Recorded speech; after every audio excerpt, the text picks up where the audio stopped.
So hello friends, welcome back to our YouTube channel. स्वागत है आपका हमारे एक और नए वीडियो में। आज हम बात करने वाले हैं पोको X6 Pro के बारे में, जो कि आता है 3 कलर में, ग्रे, ब्लैक एंड येलो में। और अब बात करते हैं इसके प्रोसेसर के बारे में। तो इसका प्रोसेसर जो है दिया गया है स्नैपड्रैगन 7S जनरेशन 2, जो कि पिछले पोको X5 Pro से कहीं ज़्यादा अपग्रेड दिया हुआ है। सो फ्रेंड्स, इसकी डिस्प्ले की बात करें तो 6.6 इंच की बड़ी डिस्प्ले आती है।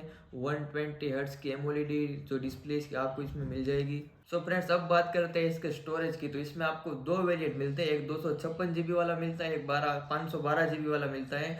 256 वाला लेंगे तो उसमें आपको 8 GB रैम मिलेगी, और 512 वाला लेंगे तो आपको उसमें 12 GB रैम मिलेगी। दोनों ही मतलब बढ़िया स्मूथ चलेंगे, चलने में कोई दिक्कत नहीं आएगी।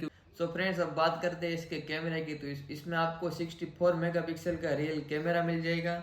और अगर बात करें इसकी बैटरी की, तो आपको 5100 mAh की लॉन्ग लास्टिंग बैटरी मिलेगी, जो कि मतलब आप गेमिंग वगैरह खेलते हैं तो पूरा दिन आपकी बैटरी जो वो लो नहीं होगी। फ्रेंड्स, बात करते हैं इसके प्राइसिंग की। तो एक की प्राइस है 26,999, और 512 GB वाला लेते हैं तो 28,999 का आ जाएगा। सो फ्रेंड्स, कैसा लगा आपको हमारा रिव्यू? अगर हमारी वीडियो अच्छी लगती है तो हमारी वीडियो को लाइक करिए, हमारे चैनल को सब्सक्राइब करिए, और ऊपर दिए गए बेल आइकन को दबाना बिल्कुल मत भूलिए, ताकि आने वाली वीडियो का नोटिफिकेशन आपको मिलता रहे।